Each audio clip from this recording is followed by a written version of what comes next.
Hello? 911? Please help. He's hurt. I don't know what happened. "Mister," she said softly, "are you okay?" The searing July asphalt radiated an unbearable wave of heat, baking the crowded sidewalks of Manhattan into a suffocating griddle.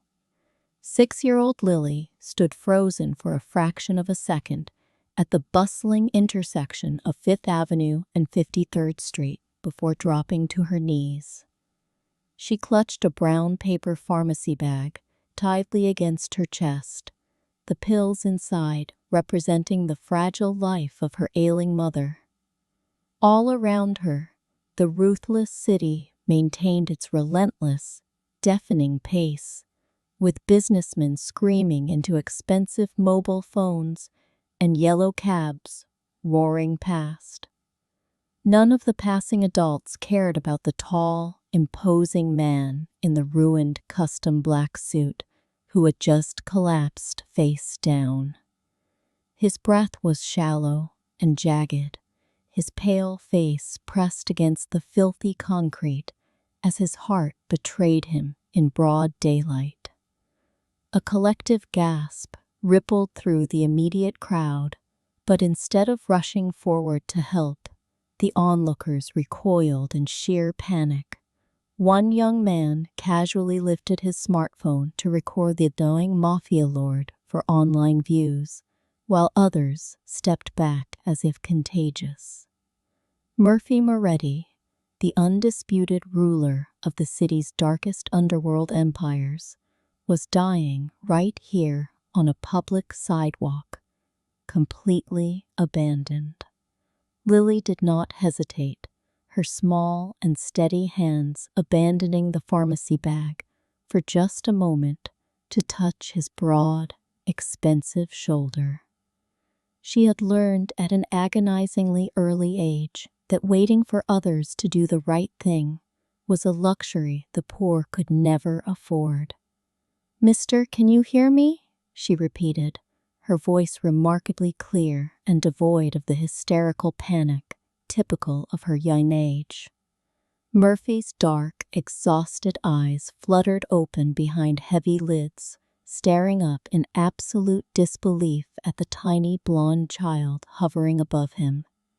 He tried to speak, but a dark line of blood and spittle stained his lips as his chest seized up with excruciating, blinding pain. Realizing seconds meant the difference between life and death, Lily reached rapidly into the pocket of her faded yellow cotton dress. She pulled out the beat-up flip phone her mother had given her for absolute emergencies, her small fingers flying across the plastic buttons. 911, what is your emergency? A sharp, automated female voice crackled through the tiny speaker against the deafening roar of city traffic. "There is a man," Lily reported into the receiver, her voice unnervingly calm and precise as she looked down at Murphy's graying face. "He fell down right here on 5th Avenue and 53rd Street, and he is not waking up, and his chest is barely moving anymore." The dispatcher barked rapid questions about his age, his exact appearance, the color of his suit, and the sound of his ragged breathing. Lily answered every single inquiry without a single stutter, her sharp eyes scanning the twitching muscles around his clenched jaw and temples. "His suit is black, he has dark hair, and he is sweating all over his forehead," she told the operator while shielding him from a kick. An aggressive tourist nearly stepped on Murphy's outstretched hand, prompting Lily to glare fiercely at the man until he muttered an apology. "Stay right there, little girl. The paramedics are less than 2 blocks away and moving fast," the dispatcher assured her over the line. "I am not going anywhere," Lily promised quietly, placing her small palm flat against Murphy's freezing cold and damp forehead. Murphy stared up at her through a blur of gray agony, noting the strange, old-world gravity burning deep inside her dark blue eyes. He had spent 4 decades crushing enemies, buying politicians, and building an untouchable fortress of absolute power and ruthless vengeance.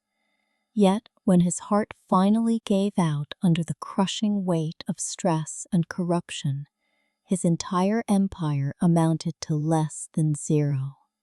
The only person willing to kneel beside his broken body in the dirt was a starving, penniless 6-year-old girl holding a bag of cheap medicine.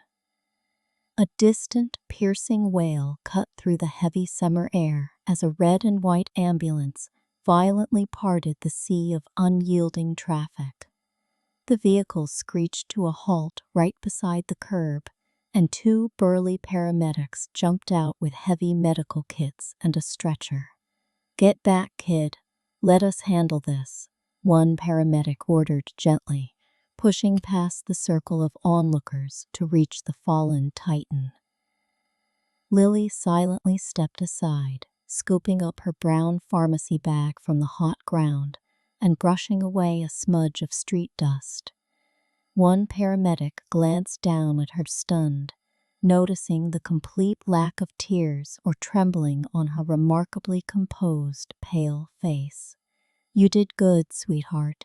You probably saved his life by calling us this fast," the paramedic said, while tearing open an oxygen mask.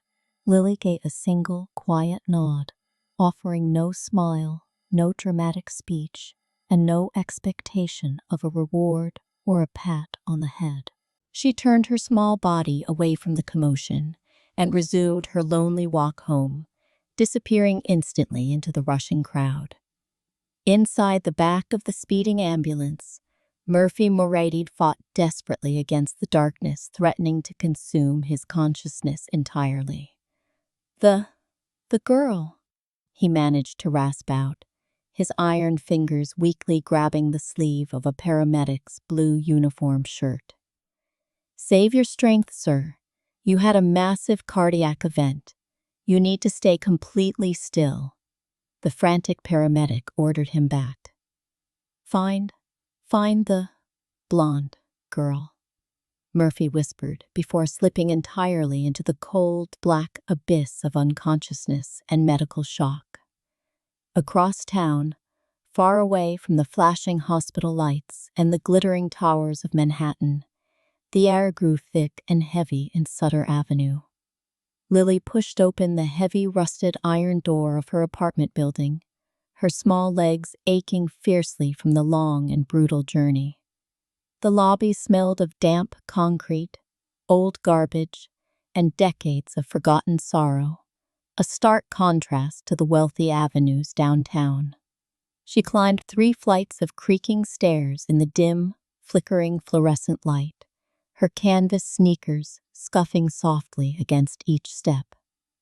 Reaching apartment 3 Bites, she slipped her brass key into the worn lock, twisted it open, and stepped inside the stiflingly quiet hallway.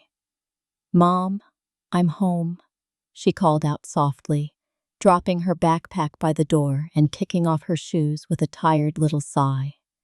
There was no cheerful reply from the kitchen, no sound of running water, and no welcoming footsteps waiting for her on the linoleum. A cold knot of dread tightened instantly in Lily's stomach, though her face remained as still and mask-like as it had on the street. She walked down the narrow hallway, pushing open the half-cracked bedroom door to check on the woman who meant everything to her. Allie Carter, her beloved mother, lay completely motionless on the faded rug beside the bed with a broken glass spilled near her hand. Allie's face was chalk white, her lips tinged with a terrifying shade of blue, her breathing faint, shallow, and terrifyingly irregular. Lily did not scream, she did not drop the pharmacy bag, and she did not waste a single second standing there paralyzed by useless terror. She had lived through this exact nightmare 3 times before in the past year, learning early how to be the adult in a ruined home. Dropping to her knees beside her mother's frail body, Lily pressed two small fingers firmly against the side of Allie's cold neck. A weak, thrumming pulse beat against her fingertips, slow and unsteady, but reassuringly present enough to fight for just a little longer. "Mom, wake up. Please wake up. I got the pills," Lily whispered, her voice cracking for the very first time with raw, hidden grief. She scrambled backward into the kitchen, grabbed the brown paper bag, ripped it open, and retrieved the small orange prescription bottle. Filling a clean glass of water from the bathroom tap, she hurried back to the bedroom and slipped her arm beneath her mother's head. "Open your eyes, Mom, just a little bit. Swallow this for me," Lily pleaded softly, tilting the glass against Allie's dry, pale lips. Allie's eyelids trembled violently before fluttering open to reveal glazed, exhausted eyes that struggled for a long moment to focus. "Lily, my baby, you're back," Allie rasped out in a voice that sounded like dry paper scraping across rough, unpainted wood. "Swallow the pills, Mom, right now, exactly like the doctor taught us," Lily instructed with an authority far beyond her 6 years. Allie obeyed her tiny daughter blindly, swallowing the two bitter white pills with a small gulp of water before sinking back down. Lily pulled a heavy, moth-eaten quilt from the foot of the bed and tucked it securely around her mother's trembling, freezing shoulders. "You always take such good care of me. I am so sorry you have to do this," Allie whispered, tears pooling in her hollow eyes. "You're my mom. It's my job," Lily replied simply, resting her small forehead against Allie's damp temple to share her body heat. As the evening shadows lengthened across the peeling wallpaper, the mother and daughter sat together in quiet, suffocating isolation. Miles away on the 18th floor of a heavily guarded wing at Mount Sinai Hospital, Murphy Moretti finally opened his eyes. The sterile white ceiling glared down at him, accompanied by the slow, metronomic beep of a heart monitor tracking his struggling rhythm. A doctor stepped forward with a clipboard, looking astonished to see the most feared man in New York already glaring back at life. "Mr. Moretti, you survived a fatal cardiac arrest by a matter of minutes," the cardiologist said, with profound disbelief in his voice. "If help had arrived even 2 minutes later, we wouldn't be having this conversation," the doctor added, adjusting his wire-rimmed glasses. Murphy ignored the medical lecture entirely, his dark eyes fixing like steel on his loyal second-in-command standing by the doorway. "Who called it in?" Murphy demanded, his raspy voice carrying the terrifying authority of a king who refused to stay in his grave. "A little girl, sir, about 6 years old, blonde curls, yellow dress. She stayed on the phone with dispatch the entire time," Marco reported. Murphy stared blankly out the wide window at the sprawling, glittering city lights of Manhattan, twinkling across the dark river below. An ordinary child had saved his life when all his armed guards, bulletproof cars, and multi-million-dollar syndicates have failed completely. "Marco," Murphy whispered, his voice dropping into a register so cold and low that the doctor instinctively took a nervous step backward. "Find her," the Mafia lord commanded, his fingers clenching into tight fists against the crisp white hospital bedsheets in silent resolve. "Find her before sunrise, bring me her name, and make sure no harm ever touches the little girl who dared to save a monster." Marco Bianca slid the encrypted tablet across the polished white hospital table without uttering a single unnecessary word. Murphy Moretti stared intensely at the grainy security footage captured by a local deli camera at 5th Avenue and 53rd. On the silent, flickering screen, a small figure in a faded yellow dress knelt beside his dying, broken body in the pouring heat. Her golden curls caught the harsh summer sunlight like a quiet halo while she fiercely protected him from the indifferent onlookers. "That is her," Murphy rasped quietly, his iron fingers tracing the precise edge of the tablet where Lily's serious face appeared. "Her name is Lily Carter, 6 years old, living with her mother in a rundown apartment building on Sutter Avenue in Queens," Marco reported. Murphy closed his eyes for a single heavy heartbeat, feeling an unfamiliar ache expand behind his ribs that no heart monitor could explain. "Prepare the car," the Mafia lord commanded, pushing his heavy medical blankets aside, despite the sharp protests of his treating physician. "Sir, you just survived a massive cardiac arrest. You cannot possibly walk out of Mount Sinai tonight," the cardiologist argued frantically. Murphy turned his terrifying dark gaze toward the medical professional until the man swallowed hard and stepped back in absolute silence. "If that little girl had not stayed by my side, I would be rotting in a cold city morgue right now," Murphy whispered with absolute finality. Inside the battered, soot-stained apartment on Sutter Avenue, Allie Carter coughed weakly into a blood-stained handkerchief under the dim light. Lily stood right beside her mother, her small and steady hands holding a fresh glass of water with an unwavering, heartbreaking maturity. "I am fine, baby.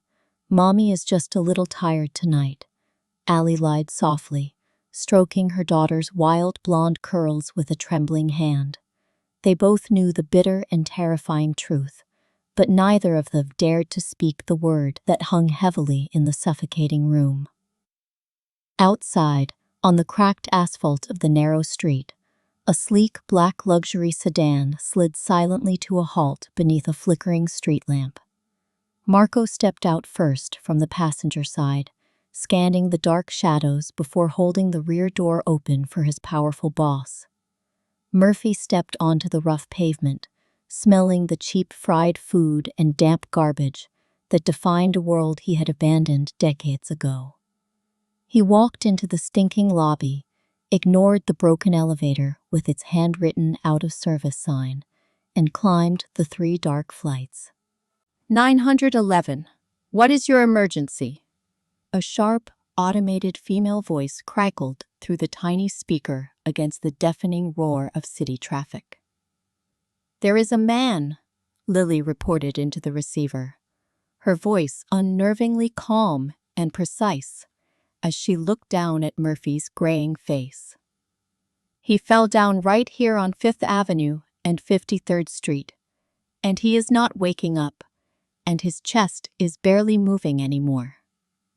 The dispatcher barked rapid questions about his age, his exact appearance, the color of his suit, and the sound of his ragged breathing. Lily answered every single inquiry without a single stutter, her sharp eyes scanning the twitching muscles around his clenched jaw and temples. "His suit is black.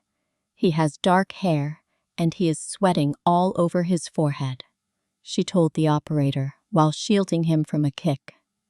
An aggressive tourist nearly stepped on Murphy's outstretched hand, prompting Lily to glare fiercely at the man until he muttered an apology. "Stay right there, little girl. The paramedics are less than 2 blocks away and moving fast," the dispatcher assured her over the line. "I am not going anywhere," Lily promised quietly, placing her small palm flat against Murphy's freezing cold and damp forehead. Murphy stared up at her through a blur of gray agony, noting the strange old-world gravity burning deep inside her dark blue eyes. He had spent 4 decades crushing enemies, buying politicians, and building an untouchable fortress of absolute power and ruthless vengeance. Yet, when his heart finally gave out under the crushing weight of stress and corruption, his entire empire amounted to less than 0. The only person willing to kneel beside his broken body in the dirt was a starving, penniless 6-year-old girl holding a bag of cheap medicine. A distant, piercing wail cut through the heavy summer air as a red and white ambulance violently parted the sea of unyielding traffic. The vehicle screeched to a halt right beside the curb, and 2 burly paramedics jumped out with heavy medical kits and a stretcher. "Get back, kid. Let us handle this," one paramedic ordered gently, pushing past the circle of onlookers to reach the fallen Titan. Lily silently stepped aside, scooping up her brown pharmacy bag from the hot ground and brushing away a smudge of street dust. One paramedic glanced down at her stunned, noticing the complete lack of tears or trembling on her remarkably composed, pale face. "You did good, sweetheart. You probably saved his life by calling us this fast," the paramedic said while tearing open an oxygen mask. Lily gave a single quiet nod, offering no smile, no dramatic speech, and no expectation of a reward or a pat on the head. She turned her small body away from the commotion and resumed her lonely walk home, disappearing instantly into the rushing crowd. Inside the back of the speeding ambulance, Murphy Moretti fought desperately against the darkness threatening to consume his consciousness entirely. The girl," he managed to rasp out, his iron fingers weakly grabbing the sleeve of a paramedic's blue uniform shirt. "Save your strength, sir. You had a massive cardiac event. You need to stay completely still," the frantic paramedic ordered him back.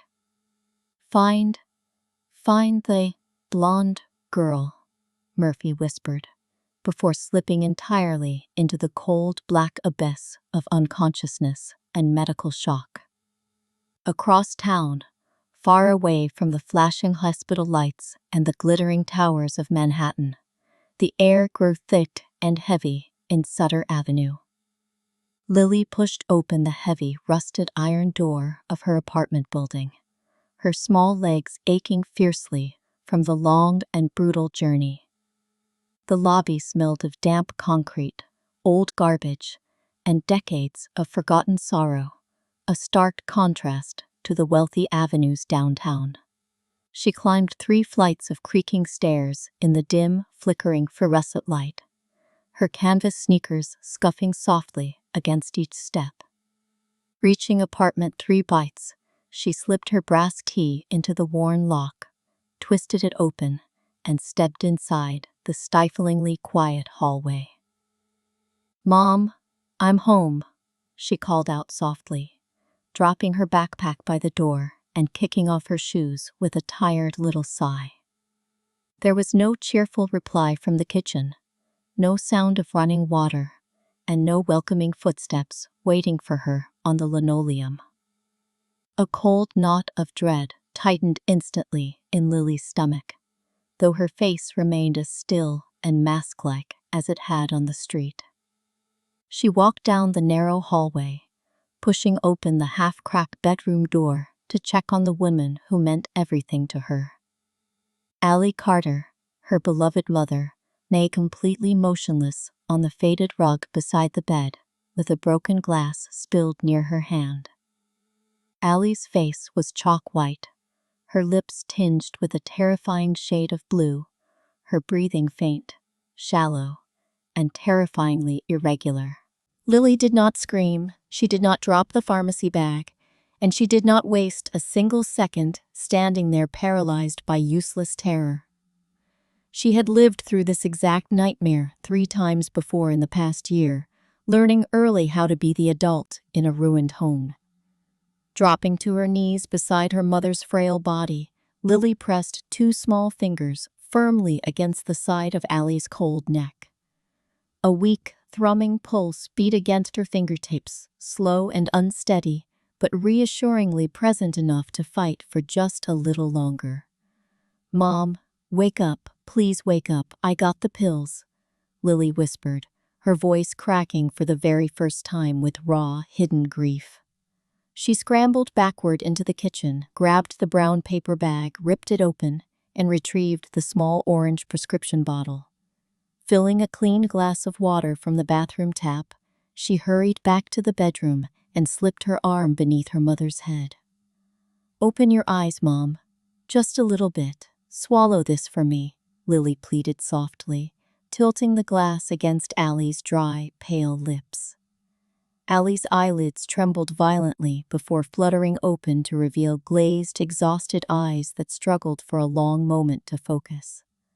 "Lily, my baby, you're back," Allie rasped out, in a voice that sounded like dry paper scraping across rough, unpainted wood. "Swallow the pills, Mom, right now, exactly like the doctor taught us," Lily instructed with an authority far beyond her 6 years.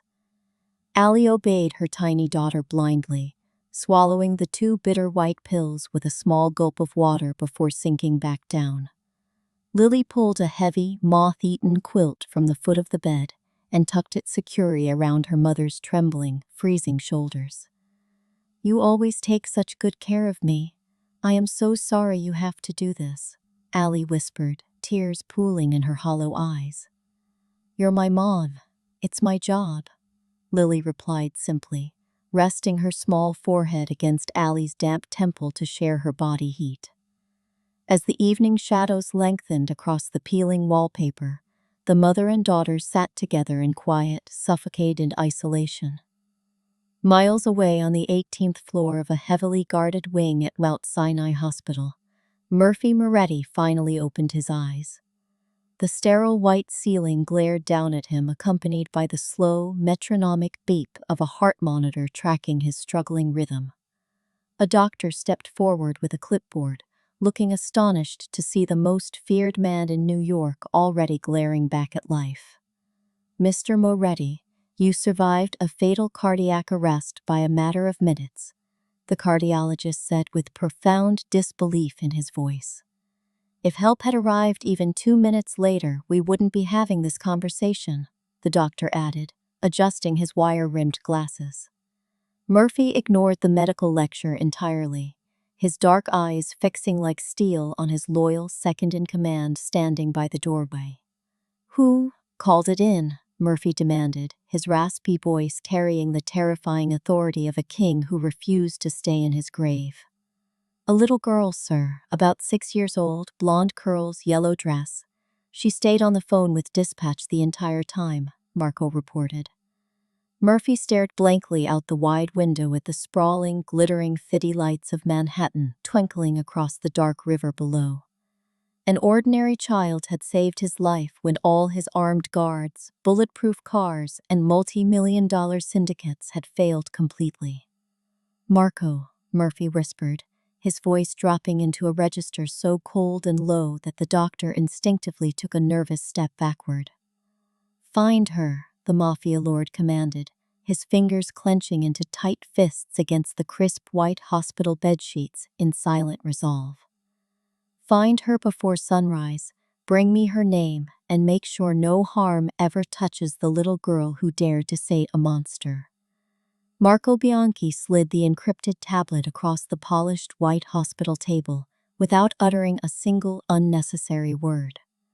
Murphy Moretti stared intensely at the grainy security footage captured by a local deli camera at 5th Avenue and 53rd. On the silent, flickering screen, a small figure in a faded yellow dress knelt beside his dying, broken body in the pouring heat. Her golden curls caught the harsh summer sunlight like a quiet halo while she fiercely protected him from the indifferent onlookers. "That is her," Murphy rasped quietly, his iron fingers tracing the precise edge of the tablet where Lily's serious face appeared.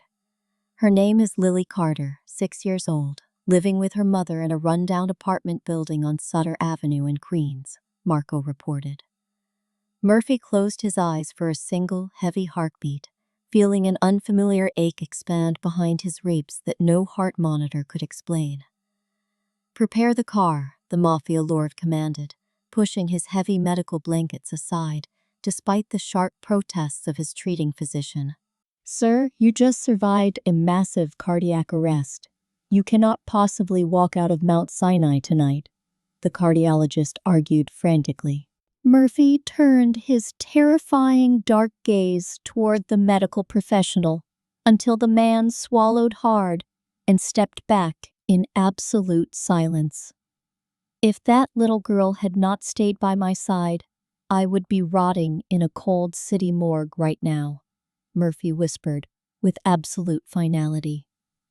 Inside the battered, soot-stained apartment on Sutter Avenue, Allie Carter coughed weakly into a blood-stained handkerchief under the dim light. Lily stood right beside her mother, her small and steady hands holding a fresh glass of water with an unwavering, heartbreaking maturity. I am fine, baby. Mommy is just a little tired tonight, Allie lied softly, stroking her daughter's wild blonde curls with a trembling hand.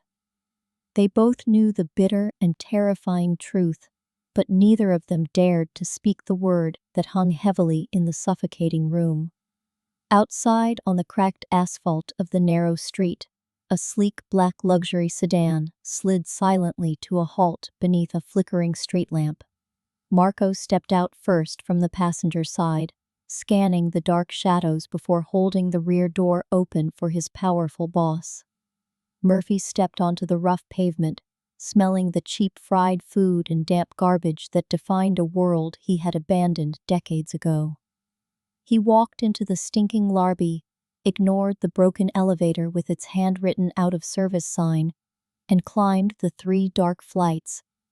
Each agonizing step sent a dull, throbbing warning through his healing chest, but he refused to slow down or turn back from his goal. Stopping in front of door 3 bites, he raised his heavy hand and knocked twice on the plain, battered wood with absolute, quiet restraint. Inside the small apartment, the soft shuffling of canvas sneakers stopped instantly, followed by the sound of a heavy metal chain sliding. The door creaked open a narrow width, revealing a pale, exhausted woman whose blue eyes widened into sheer, paralyzed terror. Allie gripped the sharp edge of the doorframe so hard her knuckles turned bone white, her breath hitching in her dry, aching throat. Murphy, she breathed out his name like a cursed ghost story rolled into one single, devastating and unforgettable syllable. Hello, Allie, Murphy replied softly, his voice losing all its underworld venom as he looked at the woman he had hunted for 7 years. You cannot be here. You have to leave right now before you ruin whatever is left of our lives, Allie whispered frantically in panic. Before Murphy could answer, small footsteps padded down the hallway from the kitchen, accompanied by a soft and deeply curious voice. Mom, who was at the door? Lily asked, peeking around her mother's trembling waist with her calm, unblinking dark blue eyes. Murphy Moretti looked down past the woman he had loved and lost, straight into the miniature reflection of his own fierce, unbroken soul. He realized in that breathtaking, soul-shattering second that the child who had saved him on Fifth Avenue was his own flesh and blood. She is mine, isn't she? Murphy asked quietly, his eyes locked onto Allie's tear-streaked face with crushing, undeniable certainty.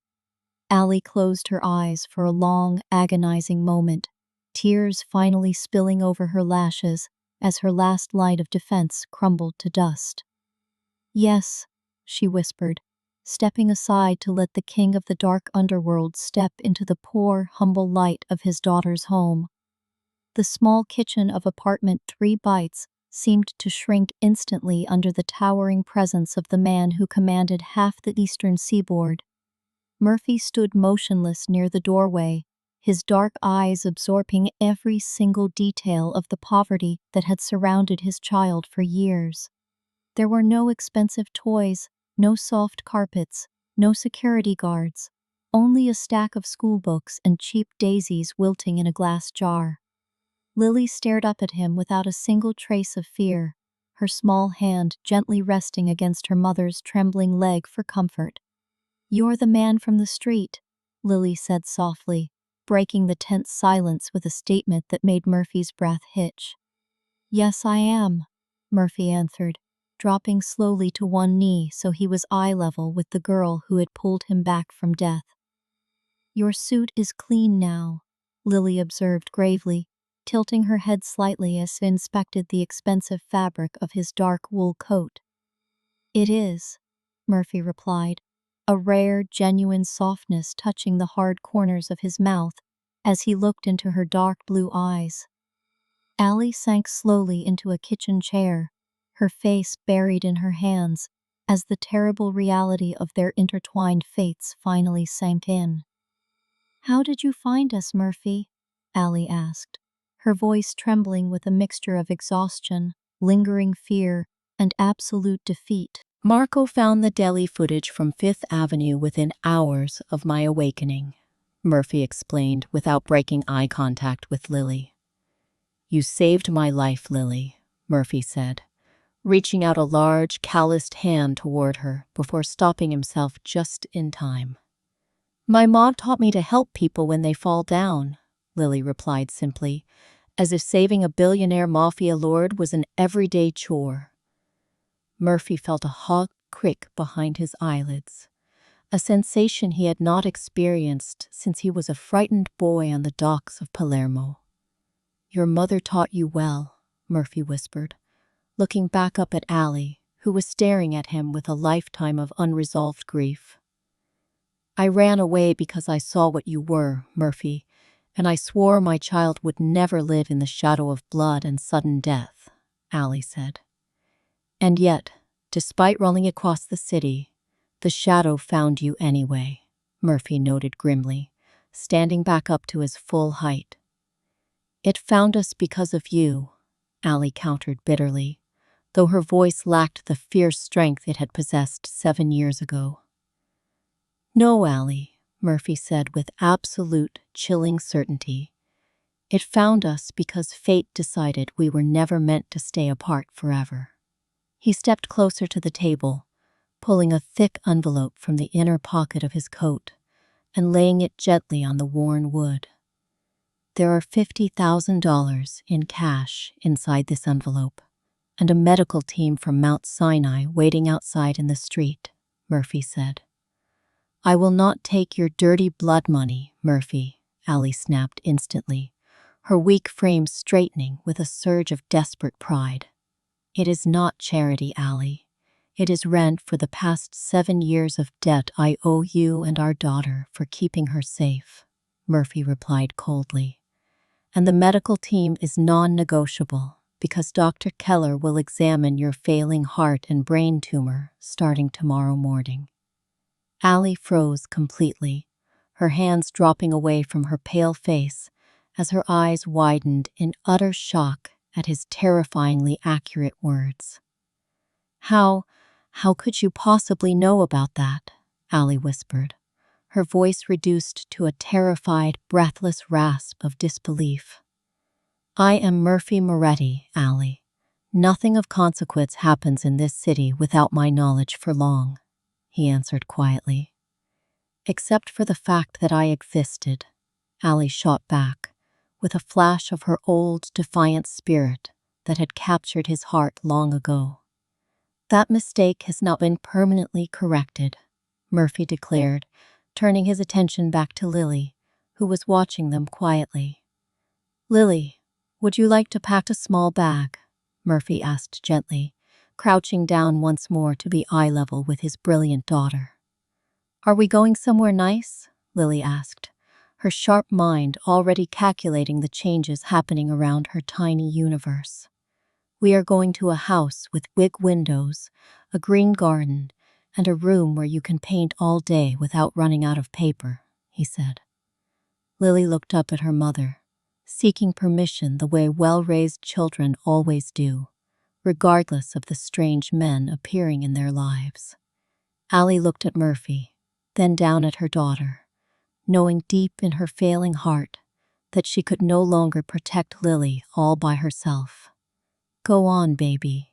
Pack your favorite books and your drawing pencils, Allie murmured softly, her voice breaking on the final heavy word. Lily nodded once with her characteristic gravity, turned around, and walked down the narrow hallway toward her small bedroom. Murphy watched her go, then turned to Allie, his expression hardening into the iron mask he wore when dealing with the criminal underworld. "Victor Russo is back in the city," Murphy stated quietly, making sure his voice would not carry down the hallway to his daughter's ears. Allie gasped, her face draining of what little color it had left as the name of Murphy's most bloodthirsty rival echoed in the room. "He knows about the girl, Murphy? Does Victor know about Lily?" Allie demanded in panic, grabbing the edges of the table for support. "Not yet, but he will soon, which is why I am moving you both tonight to a secure estate in the Upper East Side," Murphy commanded. "I will tear down every criminal syndicate in New York before I let anyone lay a single finger on my daughter," Murphy vowed coldly. Allie looked at the man she had loved, feared, and fled from, realizing with sudden clarity that the storm had finally caught up to them. From down the hallway, Lily reappeared, carrying a small canvas backpack with her storybooks neatly stacked inside her arms. "I am ready, Dad," Lily said clearly, using the word for the very first time, with an instinctive certainty that stunned them both. Murphy closed his eyes for a brief second, letting the word sink deep into his wounded soul like a baptismal blessing in the dark. He reached down, took his daughter's small hand in his large one, and led her out of the poverty and into a terrifying royal new dawn. The grand iron gates of the Upper East Side estate swung inward with a soft hydraulic hiss, sealing off the noisy chaos of Manhattan behind towering brick walls. Murphy Moretti's black sedan rolled smoothly up the immaculate crushed stone driveway, stopping beneath the grand portico of a limestone mansion that looked more like a European museum than a safe house. Inside the car, 6-year-old Lily pressed her small face against the cool glass window, staring in wide-eyed silence at the sprawling manicured lawns and the ancient weeping willows swaying gently in the night breeze. "Is this our new home, Dad?" Lily asked quietly, turning her dark blue eyes up toward Murphy with that characteristic, unnerving gravity that always stole the breath right out of his chest. "It is, sweetheart," Murphy answered softly, a rare and genuine warmth smoothing out the hard, unforgiving lines carved deep into his weather-beaten face. "It has a big garden for you to play in, and no one will ever bother you here again. I promise you that with my life." Allie sat silently in the opposite corner of the spacious back seat, her fragile hands clutched tightly around a wool blanket, her breathing shallow and fragile as she absorbed the unbelievable luxury surrounding them. The car door opened smoothly, and Marco Bianchi stood waiting in the crisp autumn air, offering a steady, respectful hand to help Allie step out onto the solid stone paving. "Welcome to the estate, Mrs. Moretti." "Miss Allie," Marco said with a grave, polite nod that acknowledged her rightful place in their terrifying world without a single trace of hesitation. Allie flinched slightly at the surname, a ghost from her past rushing back to overwhelm her senses, but she accepted Marco's assistance with a quiet, dignified nod of gratitude.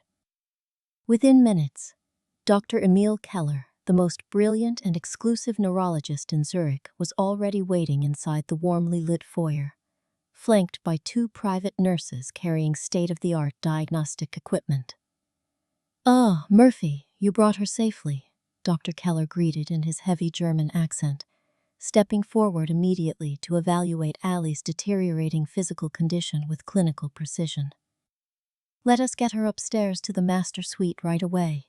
She needs immediate stabilization and a full round of baseline evaluations before dawn," the doctor instructed, motioning for the nurses to take over. Murphy watched as Allie was gently escorted toward the grand staircase, her pale eyes locking with his for one fleeting, desperate second before she disappeared around the polished mahogany banister. "Boss," Marco murmured quietly, stepping closer to Murphy while keeping a watchful eye on Lily, who was busy examining a bronze statue of a hunting hound near the double doors. "The perimeter is locked down tighter than a federal prison. 12 armed guards on rotation. Sniper knit stole both wings, and no unauthorized vehicles within a 3-block radius.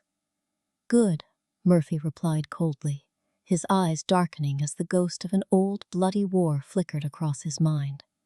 What news do we have regarding Victor Russo? Russo's men have been sniffing around our old warehouses in Brooklyn and Long Island City, but they haven't made a move toward Queens yet, Marco reported, his voice dropping to a harsh whisper. They think we are weak because of your recent cardiac event, boss. They think the lion is bleeding out in his den and they can just walk on and take whatever they want. Let them keep thinking that, Murphy snarled, his fist clenching until his knuckles turned ghostly white. An arrogant enemy is already halfway to his own grave. Meanwhile, Lily wandered slowly down the expansive art-lined hallway, her small canvas backpack slung over one shoulder as she explored every corner of her magnificent new surroundings. A tall, imposing man in a sharp black suit stood silently at attention beside a set of double white doors, looking like an immovable stone pillar guarding an ancient Egyptian treasure vault. Lily stopped right in front of him, staring up at his unblinking expression with complete and utter fearlessness, tilting her head like an inquisitive bird studying an unfamiliar tree. "Are you a robot?" Lily asked innocently, her voice echoing softly off a hall marble ceiling and startling a faint, hidden twitch of amusement in the guard's rigid jawline. "No, Miss Lily. I am flesh and blood, just like you," the bodyguard answered stiffly, breaking protocol just enough to offer the boss's daughter a respectful, guarded nod. "Good," Lily declared with absolute satisfaction. "Robots are loud when they walk, but you are very quiet, which is much better for hiding from monsters." Before the guard could formulate a response to that profound piece of childish logic, Murphy stepped up behind his daughter and placed a gentle, protective hand upon her golden curls. "That is your room right through those doors, sweetheart," Murphy said softly, pushing open the white panels to reveal a sanctuary designed purely out of a repentant father's desperate love. The bedroom was breathtakingly vast, yet impossibly cozy, featuring a massive canopy bed dressed in soft yellow linens that matched the exact shade of the dress she wore on Fifth Avenue. Along the far wall stood a gleaming white desk, stacked high with professional sketching pads, watercolor sets, and an endless array of colored pencils neatly organized in wooden boxes. A massive bay window offered a panoramic view of the moonlit East River, framed by heavy velvet curtains, and a cushioned window seat piled high with thick, comforting storybooks. Lily walked slowly into the center of the room, her eyes wide with a mixture of disbelief and quiet awe as she absorbed a level of comfort she had never even known existed. She placed her small canvas bag gently on the floor, walked over to the desk, picked up a fine-tipped graphite pencil, and tested its weight against her thumb with professional precision. "Is this really all for me?" Lily asked, looking back over her shoulder at Murphy with a vulnerability that pierced straight through the Mafia lord's hardened, armor-plated soul. "Every single pencil, every single book, and every single inch of this house belongs to you, Lily," Murphy promised, kneeling down so he could look directly into her eyes. "You never have to worry about rent, you never have to worry about whether there is food on the table, and you never, ever have to walk alone down a dangerous street again." Lily studied his face for a long, quiet moment, searching for any sign of a lie or a hidden trick, the harsh survival instincts of Sutter Avenue still whispering in the back of her mind. Slowly, with the quiet grace that defined everything she did, she stepped forward and wrapped her small arms tightly around Murphy's broad neck, burying her face in his expensive wool jacket. Murphy froze in absolute shock for a second, before his massive arms came around her, pulling her small, fragile body against his chest, as if he could fuse her into his very bones. A fierce, overwhelming wave of emotion crashed over him, threatening to break the dam of control he had maintained over his criminal empire for nearly 4 decades. Thank you, Daddy, Lily whispered into his coat, the word carrying a quiet, irrevocable finality that cemented their unbreakable bond under the watching eyes of the silent night. Downstairs in the private medical wing, Dr. Keller finished his initial series of brain scans and neurological tests, his tired German eyes reflecting a mixture of grim reality and cautious hope. Allie lay back against the pristine white pillows of the medical bed, her breathing slightly assisted by an oxygen cannula, her face remarkably calm as she awaited the inevitable verdict. The tumor is aggressive, Allie. There is no denying the clinical data, Dr. Keller stated gently, folding his hands over his clipboard and speaking with the brutal honesty she demanded. However, because we caught it early, and because Murphy has secured the absolute finest experimental inhibitors available in Europe, we can slow its progression significantly. How much time do I have, Doctor? Allie asked, her voice steady and devoid of self-pity, staring straight at the fluorescent lights humming softly on the ceiling. Months, perhaps a couple of good years if your body responds well to the immunotherapy, Dr. Keller admitted honestly. Enough time to watch your daughter grow into a remarkable young woman. The door swung open silently, and Murphy stepped into the room, his eyes instantly locking onto Allie's face to read the hidden secrets written in the diagnostic lines of the monitor. She is going to live, Murphy, Allie said, before he could even ask, a weak, beautiful smile touching her pale lips for the first time in over 7 years.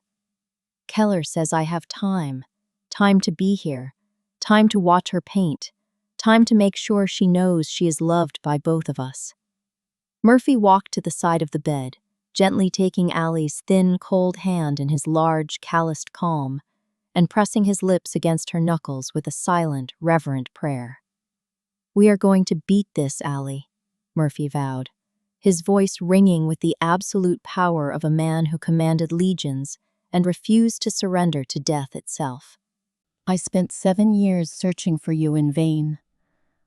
I am not about to let you slip through my fingers now that we are finally reunited under one roof. For the first time in a decade, the dark, blood-stained fortress of the Moretti family felt less like a tomb of sins and more like a home waiting for its redemption. Outside the high iron gates of the estate, half a mile down the dark, rain-slit highway, a nondescript black van idled quietly in the shadows of an overgrown oak tree.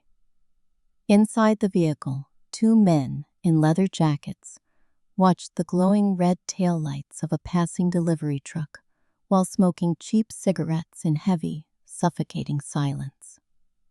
Russo wants eyes on the place 24 hours a day, the driver muttered, exhaling a thick cloud of blue smoke against the cracked windshield. He thinks the old man is hiding something big behind those brick walls, something more valuable than docks or warehouses. He's right, the second man grunted, adjusting the dial of a high-powered military scanner, picking up encrypted police frequencies across the borough. The boss heard rumors that Moretti found a kid, a little girl, who somehow managed to save his life on Fifth Avenue during the cardiac episode. A kid? The driver laughed harshly. What's a kid gonna do against us? Moretti's getting soft in his old age, and it's gonna cost him everything. Don't underestimate the boss's enemies, the spotter warned, checking the clip of his suppressed automatic pistol with a cold, practiced click. Russo doesn't care about money anymore. He wants blood for blood, and if that kid is Moretti's weakness, we're gonna carve our way right through her. Back inside the master bedroom on the 3rd floor, Lily sat cross-legged on her wide window seat, looking out past the manicured gardens toward the dark, swirling waters of the river. She held a colored pencil in her hand, sketching rapidly across a clean sheet of white paper with an intense, quiet focus that mirrored her father's legendary strategic mind. She wasn't drawing monsters or scary men with guns, nor was she drawing the dark, suffocating hallways of the old apartment building on Sutter Avenue where she had grown up too fast.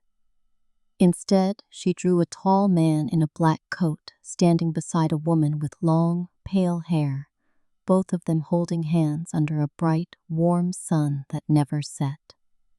She laid the drawing carefully beside her pillow, pulled the soft yellow blanket up to her chin, and closed her eyes as the distant rumble of thunder rolled safely across the city. War was coming for them, a brutal and unforgiving storm of bullets and vengeance orchestrated by men who knew nothing of mercy or redemption. But for tonight, inside the heavily guarded sanctuary of the Moretti estate, a little girl slept peacefully under her father's watchful, unblinking protection. The iron-gray dawn over the East River brought no warmth to the Moretti estate, only a thin, freezing mist that clung like a shroud to the manicured lawns. Inside the third-floor master bedroom, Lily Carter sat quietly at her gleaming white desk, her small fingers wrapping tightly around a fine-tipped graphite pencil. She was sketching the outline of a weeping willow tree, her movements steady and precise, completely unaffected by the heavy silence that hung in the air. Downstairs, in the high-security command center behind the library, Murphy Moretti stood over an illuminated tactical map with Marco Bianchi at his side. The perimeter sensors on the eastern access road tripped twice at 3:14 a.m., Marco reported, his voice dropping to a harsh, controlled whisper. No breaches, boss, but it matches the scouting pattern of Russo's elite extraction squad. They are testing our response time. Murphy's dark eyes narrowed into cold slits, his scarred hand resting heavily on the polished mahogany edge of the heavy table. They think they can dance around my gates and measure my strength, Murphy said, his tone carrying the terrifying weight of an impending execution. Double the patrols along the riverfront and arm every man with suppressors. If anyone crosses that wall uninvited, leave nothing to bury. Understood, boss, Marco nodded, turning sharply on his heel to deploy the tactical units across the sprawling estate grounds. Murphy walked slowly out of the command room, his heavy boots echoing down the grand hallway as he made his way toward the private medical wing. The heavy oak door of Allie's suite stood slightly ajar, revealing Dr. Emil Keller adjusting an intravenous drip beside the immaculate white bed. Allie lay propped up against several down pillows, her pale face catching the pale morning light, looking remarkably serene despite the storm outside. "Good morning, Murphy," Allie said softly, her voice carrying a fragile strength as she noticed him standing quietly in the doorway. "How are you feeling today?" Murphy asked, stepping into the room and taking her thin, cold hand in his large, calister palm with deep reverence. "Better than I deserve, considering everything," Allie replied with a faint, bittersweet smile that reached all the way to her tired blue eyes. "Keller tells me the experimental cellular inhibitors are already stabilizing my blood count. I have more energy today than I have felt in years." Dr. Keller offered a cautious, professional nod of agreement, checking the digital readout on the sleek medical monitor beside the headboard. "Her body is responding to the treatment far better than our baseline projections anticipated, Mr. Moretti," the doctor confirmed quietly. "However, she must still avoid any severe emotional shock or physical stress. Her immune system remains extremely delicate." "She will not face any stress while I draw breath," Murphy vowed, his gaze fixed on Allie with an intensity that brooked no argument. Just then, a soft knock echoed at the open door, and Lily slipped quietly into the room, holding her latest sketch against her chest like a shield. "Mom, Dad," Lily greeted them with her usual solemn gravity, walking straight to the edge of the bed to show her mother the paper. Allie gently took the drawing, her breath catching in her throat as she looked at the detailed portrait of the limestone mansion surrounded by trees. "You are getting better every single day, my little artist," Allie whispered, her eyes shining with unshed tears of pure, unadulterated maternal joy. "I drew the willow tree by the river because it looks like it is dancing in the wind," Lily explained, pointing a small finger at the corner of the page. Murphy smiled, lifting his daughter easily onto the edge of the bed so she could sit safely beside her recovering mother. For a few precious moments, the towering fortress of the Moretti Empire faded away, leaving behind only an ordinary family sharing a quiet morning. That fragile peace, however, was shattered precisely at 10:45 a.m., when the estate's master alarm system erupted in a deafening, piercing wail. Every light in the mansion flickered once and turned red, casting a bloody, urgent glow across the white marble floors and gilded ceilings. Murphy was on his feet in a fraction of a second, his hand sliding instantly to the hidden holster beneath his tailored wool jacket. "Marco, report!" Murphy barked into the encrypted comlink clicked securely to his collar as he strode rapidly out of the medical suite. "Boss, we have an active breach at the western service gate." Marco's voice roared back over the static, punctuated by the sharp crack of gunfire. A specialized hit squad of 4 men scaled the wall using pneumatic grappling lines. They bypassed the outer sensors using military-grade frequency jammers. "Are they heading for the house?" Murphy demanded, his blood turning to ice as he thought of Lily sitting unprotected on the 3rd floor. "Negative, boss. They hit the auxiliary garage and set off a localized diversion fire to draw our main security detail away from the north wing." "It's a feint," Murphy realized instantly, his strategic mind clicking through Russo's brutal playbook with ruthless, instantaneous clarity. "They don't want the house. They want to pull our guards away so a second team can infiltrate the river dock entrance while our backs are turned." "What are your orders, boss?" Marco asked, the sound of heavy rounds ricocheting off concrete echoing clearly through his open comm channel. "Get 2 men to secure Allie and Keller in the medical suite immediately," Murphy ordered, his voice dropping into a deadly, chilling register. "Lock down the 3rd floor from the inside and do not let Lily out of your sight for a single second. I am handling the river dock myself." Before Marco could argue, Murphy tore down the grand staircase, his heavy boots pounding furiously against the pristine white marble steps. Outside, thick black smoke billowed into the cold autumn sky from the burning wreckage of an auxiliary maintenance shed near the western fence. Guards in black tactical gear were running in formation toward the fire, their weapons raised as they shouted overlapping tactical positions. Murphy ignored the chaos of the diversion, cutting sharply across the frozen rose gardens toward the secluded stone steps leading down to the East River. The wind off the water was sharp and biting, tearing at the edges of his dark coat as he drew his silver-plated automatic pistol from its holster. He moved with the silent, lethal grace of an apex predator who had spent decades defending his territory from every bloodthirsty rival in the city. Reaching the bottom of the stone staircase, he slipped quietly behind the massive stone pillar of the private boathouse, just as a muffled splash sounded. A dark, rubberized Zodiac raft slid silently out of the river fog, nosing gently against the mossy concrete pilings of Moretti's private dock. 2 figures clad head to toe in matte black wetsuits and tactical gear heaved themselves over the wooden railing with practiced, silent efficiency. They carried suppressed submachine guns and specialized breaching tools, their movements disciplined and utterly devoid of hesitation. Murphy watched from the shadows, his breathing slow and controlled, waiting until both intruders had fully committed to stepping onto the dry platform. "Drop the weapons," Murphy's voice rang out across the damp dock, cutting through the sound of the river like a blade of ice.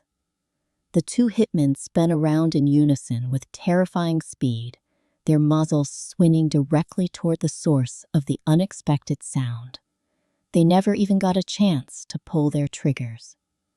Murphy's pistol barked twice in rapid succession, the suppressed shots sounding like heavy slaps in the freezing morning air. Both men dropped instantly, their bodies hitting the wooden planks with a heavy, lifeless thud as dark blood pooled against the wet grain. Murphy stepped out of the shadows, walking slowly over to inspect the bodies, his eyes cold and devoid of any human remorse or pity. He checked their tactical vests, finding encrypted communication radios tuned directly to an external frequency broadcasting out of Brooklyn.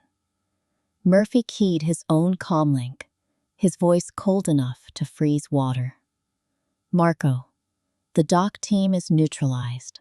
Clean up the trash and check the perimeter sensors again." "Copy that, boss," Marco replied instantly. "The diversion team at the garage has been entirely eliminated as well. 4 captured alive, 2 neutralized." "Interrogate the survivors," Murphy commanded, turning his back on the dead men and staring out across the gray, relentless waters of the East River. "Find out who authorized this particular hit, and make sure Victor Russo understands that his little warning shots have officially run out of time." Back inside the mansion, unaware of the bloody skirmish that had just unfolded 30 yards from her bedroom window, Lily sat calmly at her desk.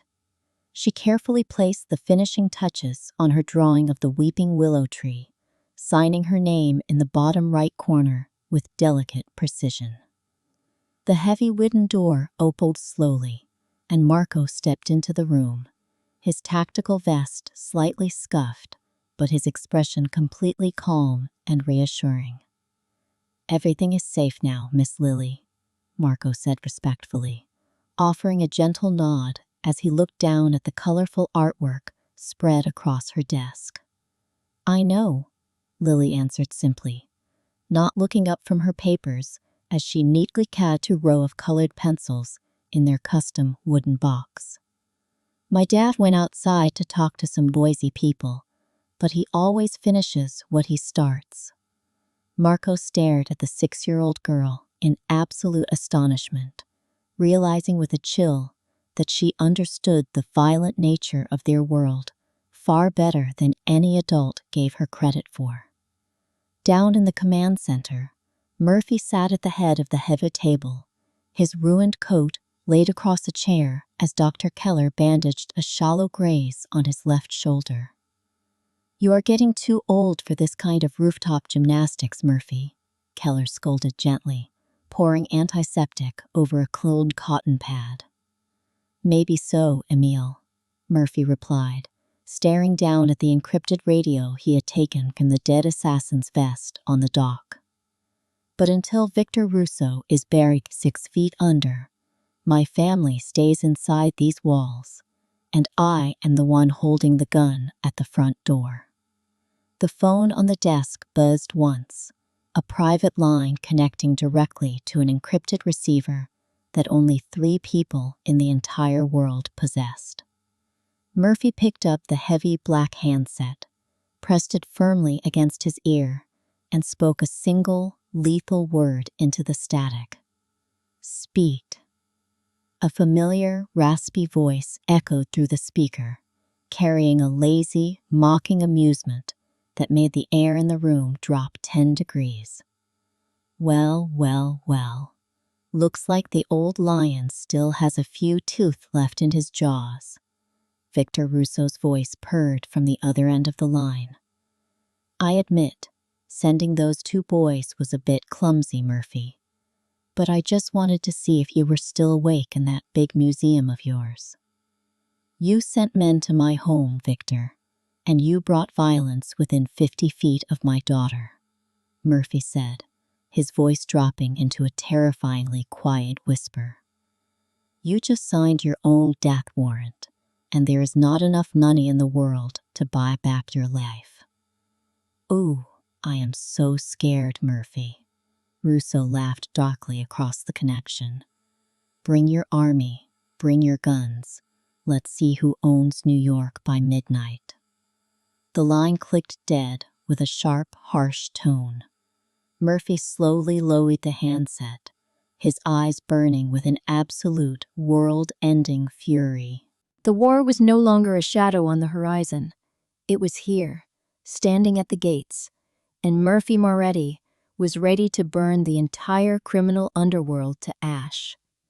The clock on the library wall ticked with a cold, relentless rhythm as the afternoon shadows lengthened across the Moretti estate. Down in the high-security command center, the air was thick with the scent of gun oil, black coffee, and unyielding tension. Marco Bianca stood beside the heavy oak table, laying out 3 captured digital tablets and a stack of decrypted wiretap transcripts. "The men we captured at the garage have finally broken, boss," Marco reported, his voice tight and professional.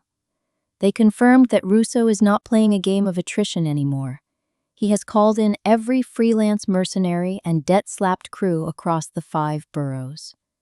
They are assembling at an abandoned sugar refinery yard near the Brooklyn waterfront," Marco added, pointing a scarred finger at a glowing red marker on the tactical map.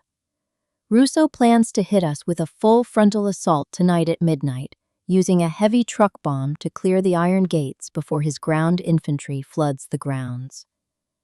Murphy Moretti listened in absolute, chilling silence, his fingers gently tapping against the cold steel of his silver-plated pistol resting on the mahogany.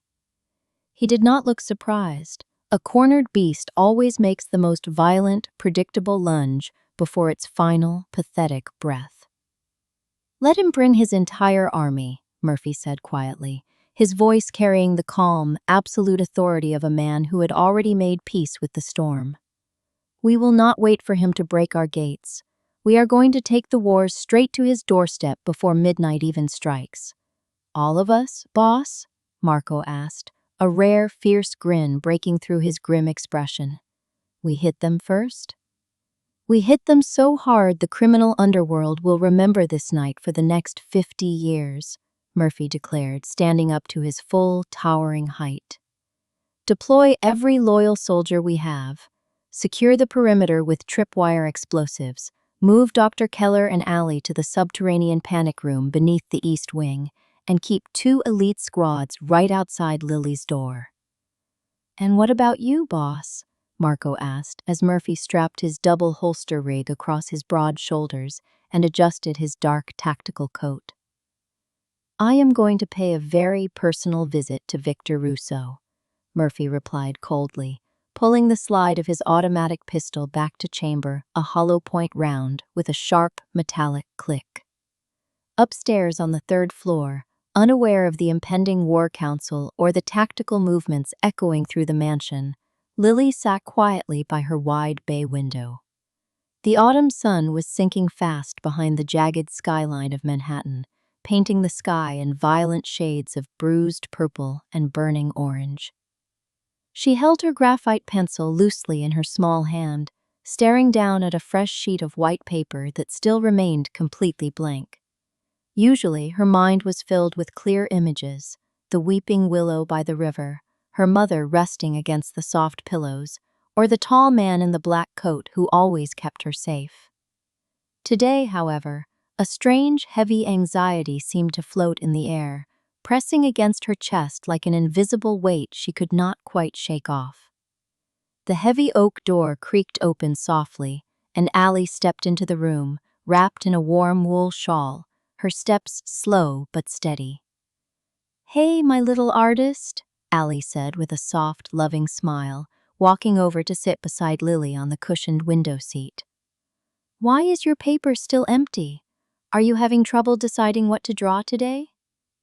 Lily looked up at her mother, her deep blue eyes reflecting a profound maturity that always made Allie feel like she was the child in the room. "I don't know, Mom," Lily whispered, her small fingers tracing the smooth edge of the wooden desk. "The air outside feels very loud today, even when nobody is talking." Allie's heart clenched tightly in her chest. She knew the terrible truth of the world they lived in, and she knew the man who protected them was currently preparing for a bloodbath. She wrapped her arms gently around her daughter, pulling Lily close against her fragile frame and breathing in the sweet scent of vanilla and clean laundry. "Your father is going to make sure we are always safe, Lily," Allie murmured, fighting back the hot tears stinging the back of her eyes. "He is the strongest man in the world, and there is nothing he wouldn't do to protect the two of us." "I know," Lily replied simply, resting her small head against Allie's shoulder. "I drew a picture for him earlier. I want to give it to him before he leaves tonight." Downstairs in the grand foyer, Murphy stood waiting near the double doors, pulling on a pair of heavy leather driving gloves as Marco briefed the last team leaders. The heavy boots of 20 armed elite soldiers echoed softly against the marble floor as they lined up in silent, disciplined rows, waiting for their commander's final word. Murphy turned around, his dark coat sweeping behind him like the wings of a predatory bird, his eyes scanning his men with absolute, unyielding trust. "Tonight, we fight not for territory, not for money, and not for power." Murphy's deep, resonant voice cut through the silence of the grand hall like a whip. "We fight for the soul of this family, and to ensure that no monster will ever threaten our home again. If you fall a Moretti. If we win, we take back our city." A low, guttural roar of absolute agreement rose from the assembled soldiers, their rifle butts slamming against the marble floor in unison. Just as Murphy turned toward the heavy iron front doors, a soft, pattering sound of canvas sneakers caught his attention from the bottom of the grand staircase. He stopped instantly, his fierce expression softening into something infinitely tender as he watched Lily walk down the steps holding a folded piece of white paper. "Dad," Lily said softly, stopping right in front of him, while the entire army of hardened killers watched in absolute, stunned silence. "You're going out there to talk to some more noisy people, aren't you?" Murphy knelt down on one knee so he was eye level with his daughter, stripping off his right leather glove and gently touching her cheek. "Yes, sweetheart. I have to go settle some business with a very bad man," Murphy explained gently, his voice dropping to a warm, intimate whisper meant only for her. "But I promise you, I am going to come back before you even wake up tomorrow morning." Lily nodded solemnly, holding out the folded white paper she had been clutching in her hand. "Here, I drew this for you so you remember to come back." Murphy took the paper with careful, reverent fingers, unfolding it slowly to reveal a crayon and pencil drawing of himself, Allie, and Lily holding hands under a bright yellow sun. In the corner of the paper, in childish, blocky letters, she had written, "Dad plus Mom plus Lily equals safe." A thick, hot lump formed instantly in Murphy's throat, and for the first time in front of his men, the untouchable Mafia lord felt moisture pool in his eyes. "I will keep this right over my heart," Murphy promised, carefully folding the drawing and sliding it into the breast pocket of his tactical vest, right next to where his heart beat. He stood up, kissed the top of her golden curls one last time, and turned toward Marco with a face carved entirely out of cold, vengeful granite. "Move out," Murphy commanded, and the heavy iron doors swung wide open, releasing the storm into the dark, waiting heart of New York City. The night air over the Brooklyn waterfront hung heavy with the reek of stagnant river water, burning diesel and sulfurous industrial waste. Deep within the cavernous sprawl of the abandoned sugar refinery yard, a dozen harsh halogen floodlights cut blinding swaths through the swirling shadows. Rows of heavily armed mercenaries, men drawn from the dregs of Eastern European paramilitaries and domestic syndicates, stood leaning against rusted steel pillars. At the center of the yard, Resting on the flatbed of a reinforced utility truck sat an ominous, crude, improvised explosive device wired to a digital timer. Victor Russo stood on a raised concrete loading dock, wearing an expensive cashmere overcoat that seemed wildly out of place amid the grime. He held a glass of dark amber whiskey in one hand, swirling the ice cubes while his cold, bloodshot eyes scanned the perimeter for any sign of movement. "Are the guards at the Moretti estate still buying the radio silence?" Victor asked, not bothering to look down at the lieutenant standing below him. "Yes, Mr. Russo," the lieutenant answered quickly, adjusting the tactical radio clipped to his belt. "Our jammers have blocked their external signals completely. They are flying blind." A wicked, satisfied grin spread across Victor's scarred face, stretching the pale tissue over his jawline like a dried leather strap. "Good," Victor murmured, taking a slow sip of his whiskey as the glowing digital numbers on the truck bomb ticked relentlessly toward midnight. "When the clock hits 12, blow those fancy iron gates straight to hell, and I want every single living soul inside that mansion executed. Leave no survivors." Before the lieutenant could bark the order to prep the ignition sequence, a chilling mechanical roar shattered the heavy silence of the waterfront. From the main access road leading into the refinery yard, the glare of high-beam headlights pierced the darkness like twin lances of judgment. A fleet of heavy black armored SUVs smashed through the chained industrial gates with the brutal force of an oncoming freight train. The rusted iron barriers crumpled instantly under the heavy impact, spinning wildly across the concrete as the convoy surged into the open yard in tight formation. Before the stunned mercenaries could raise their weapons, the doors of the lead vehicles flew open, and a coordinated volley of suppressed gunfire erupted. Men dropped instantly, their bodies hitting the pavement before they even realized the ambush had begun, their expensive rifles clattering uselessly against the ground. "Ambush! We're under attack! Defensive positions!" the lieutenant screamed, drawing his pistol only to take a hollow point round straight through his chest.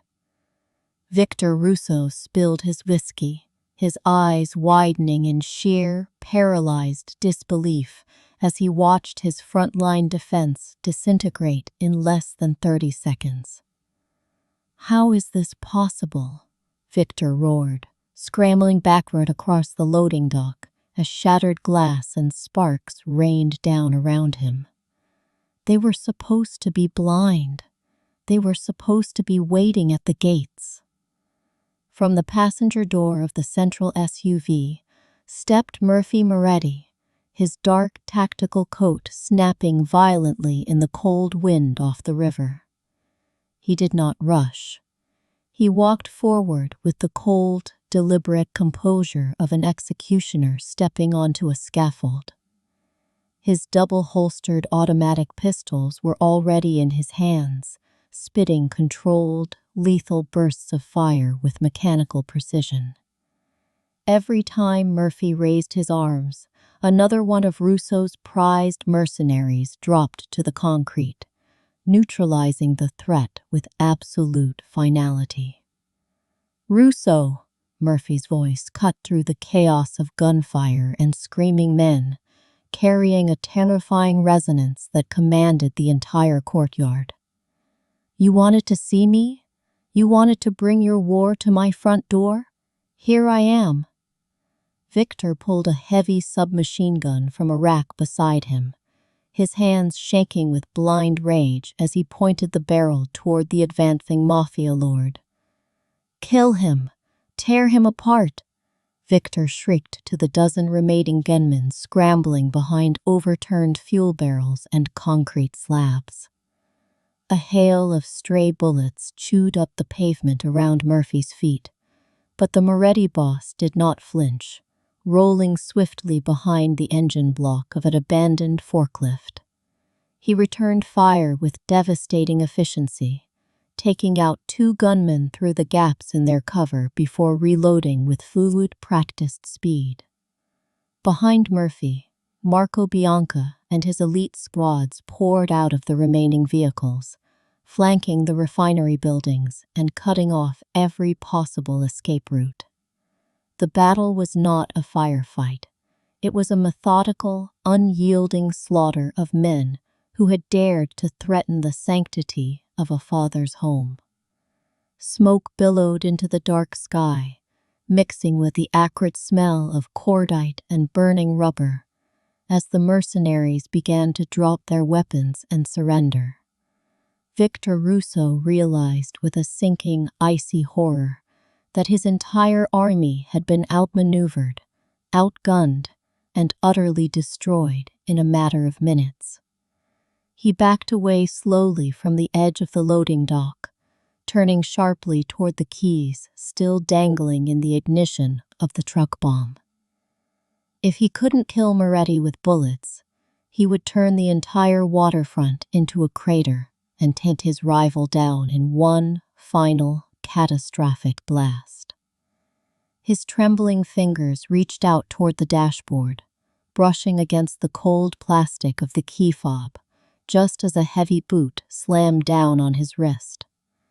Victor screamed in agony as bones fractured under the crushing pressure, his hand pinned mercilessly against the steering wheel.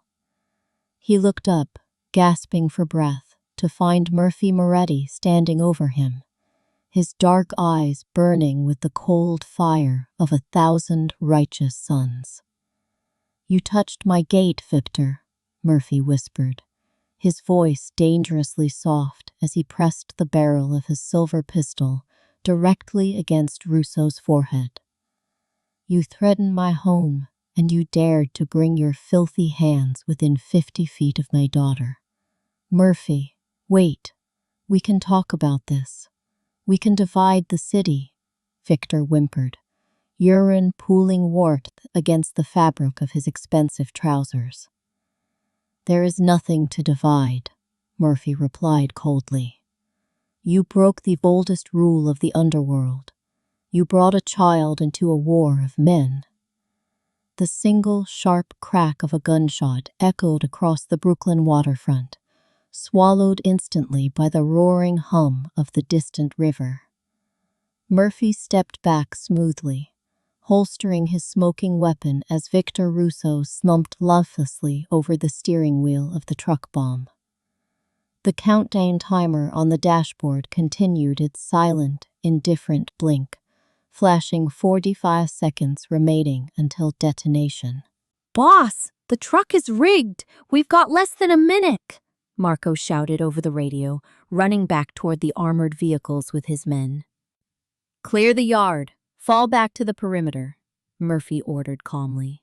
But instead of running towards safety, he climbed up onto the flatbed of the utility truck. He reached through the shattered driver's window, grabbed the main digital control box of the bomb with both hands, and ripped the wiring harness away from the chassis. Sparks showered over his leather gloves, and the digital display flickered violently before going pitch black, freezing the timer at 12 seconds.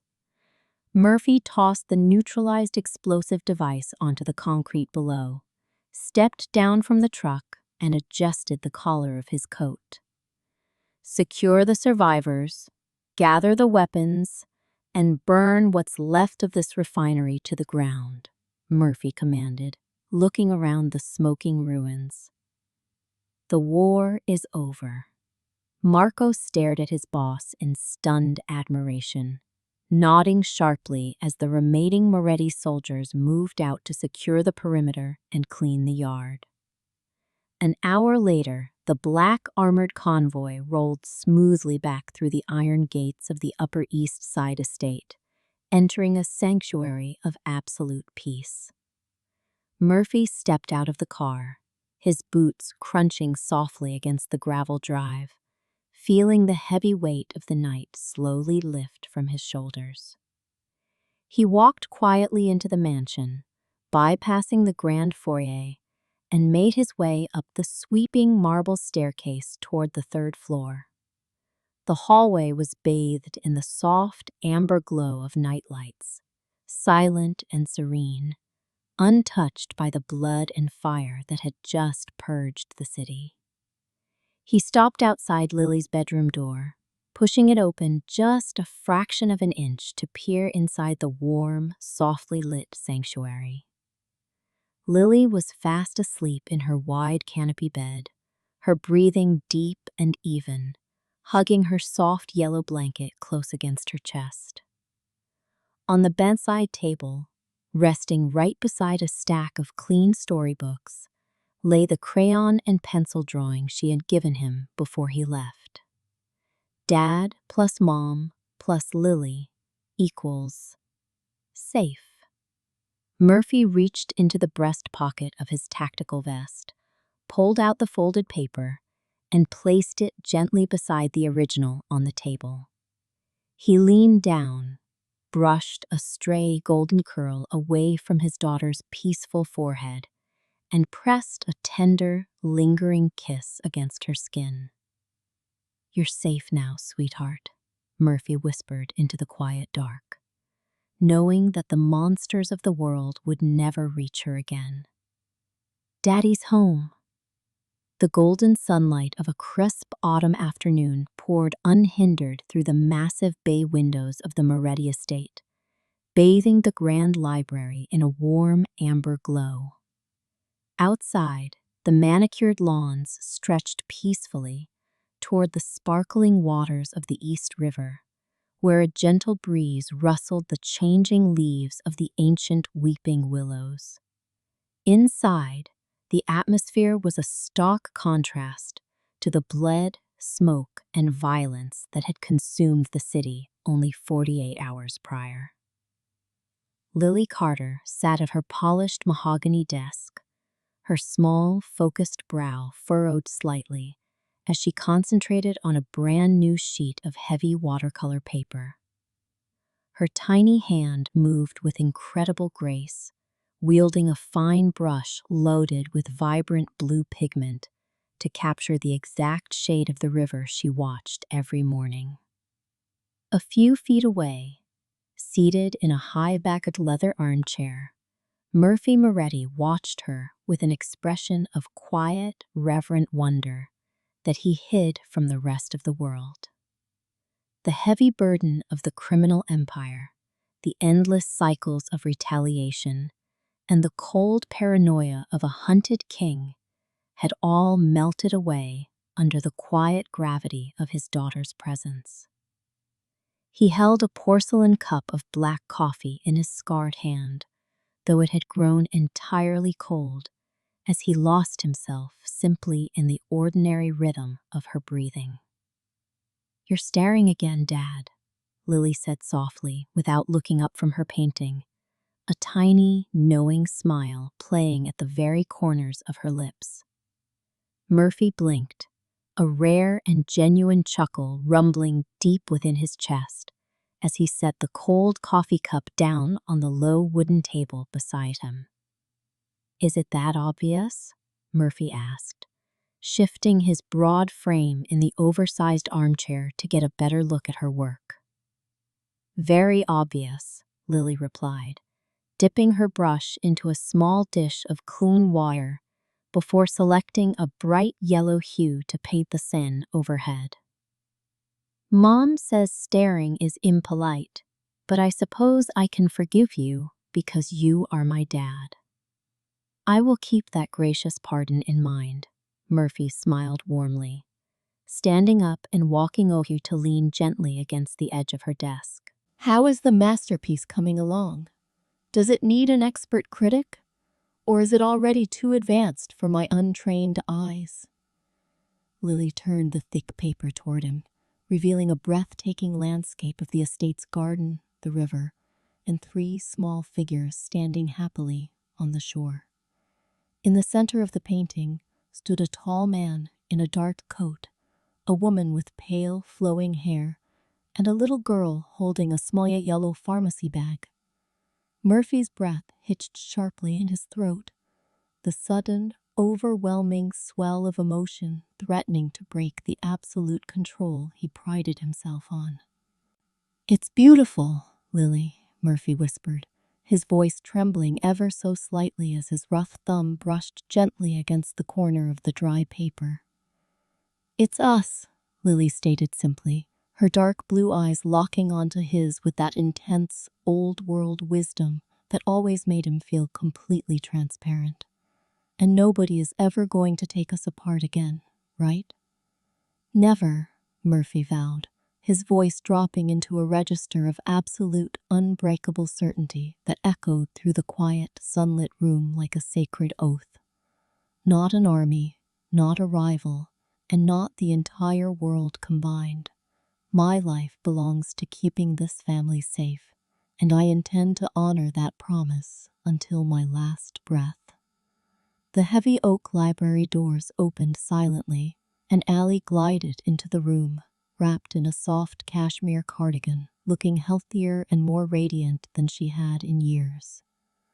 Dr. Keller's advanced immunotherapy protocol was working miracles, purging the shadows from her eyes and restoring the warm, vibrant grace that Murphy had fallen in love with a decade ago. "I smell fresh tea and cinnamon scones," Allie announced with a light, melodic laugh, stepping up beside Murphy and resting her hand gently against his arm.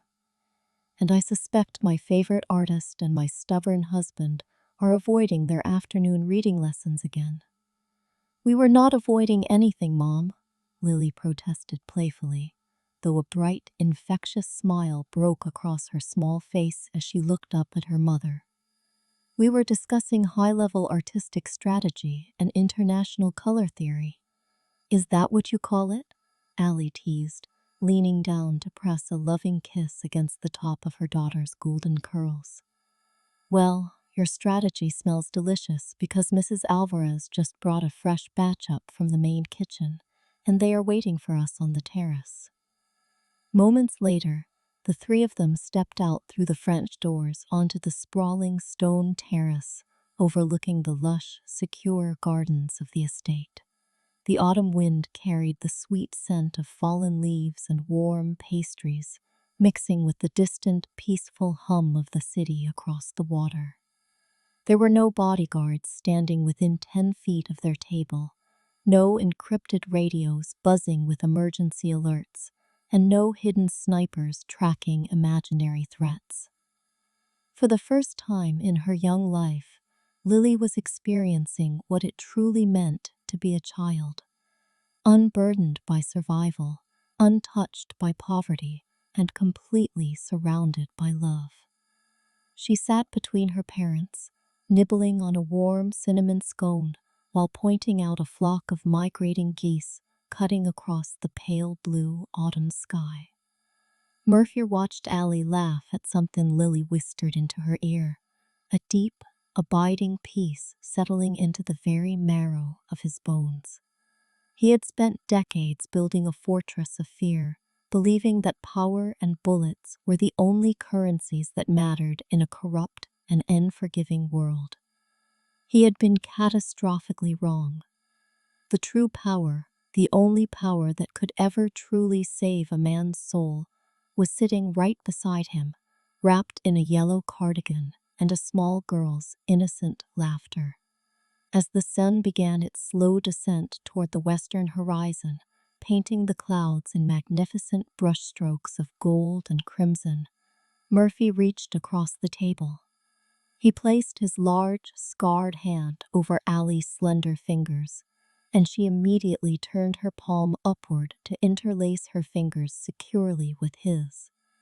Lily noticed the gesture, paused for a fraction of a second, and reached out her own small hand to place it right on top of theirs. Dad plus Mom plus Lily equals safe. The unspoken words echoed through the quiet afternoon air, sealing their fractured past into a beautiful, unbreakable mosaic of redemption.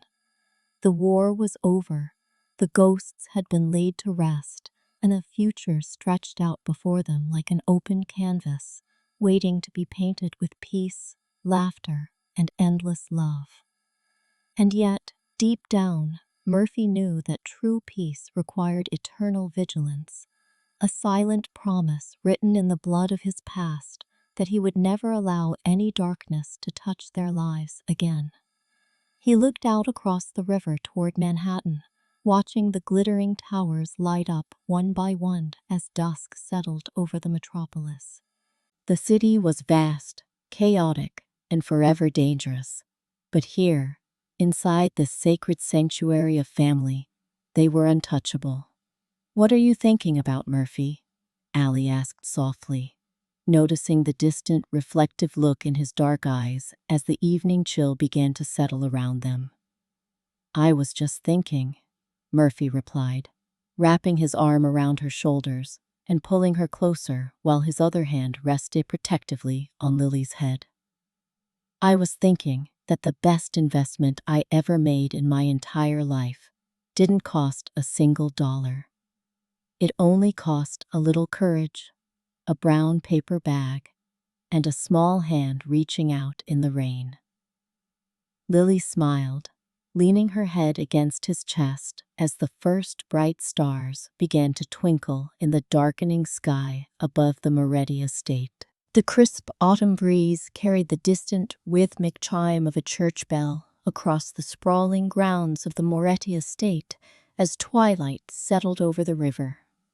Inside the magnificent library, the amber glow of the fireplace cast long, dancing shadows against the polished oak bookshelves and rows of leather-bound classics.